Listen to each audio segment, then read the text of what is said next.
Australian troops are on track to start returning from Afghanistan as early as this year. The Afghan government has announced that Uruzgan Province, where many diggers are based, will be one of the next regions to be handed back to Afghan security forces. That ties in with the federal government's plan to have most of the troops out by next year. Ben Worsley reports. Australian troops patrol outside an Afghan village, or so it seems. The village is actually in North Queensland, set up to mirror conditions in Uruzgan Province. These troops are training for deployment in Australia's mentoring task force. They ship out in a few weeks, one of the last groups of Australians bound for Afghanistan. The situation over there is changing rapidly. Whilst many of these soldiers have been before, they're careful not to template the situation.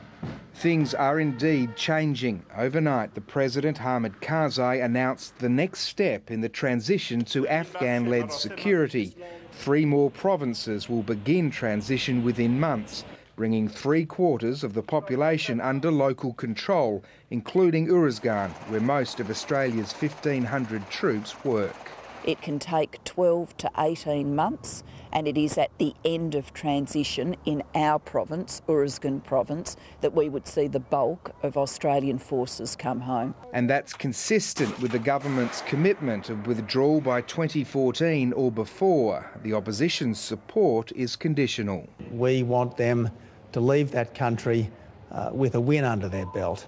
The Prime Minister and Defence Minister fly to Chicago this week for an Afghanistan summit to discuss what international contribution is needed after 2014. We're prepared in principle to make a contribution to the resourcing of the Afghan National Security Forces, and we're prepared to contemplate an ongoing presence of advisors, of trainers and also special forces. Just how difficult the process will be was again displayed overnight. Afghanistan's top peace negotiator Molvi Rahmani was killed by gunmen, and 2 British soldiers were shot dead by local policemen. I'm not overly confident that come 2014 the Afghan security forces are going to be able to stand on their own feet. The transition is underway, but the doubts linger.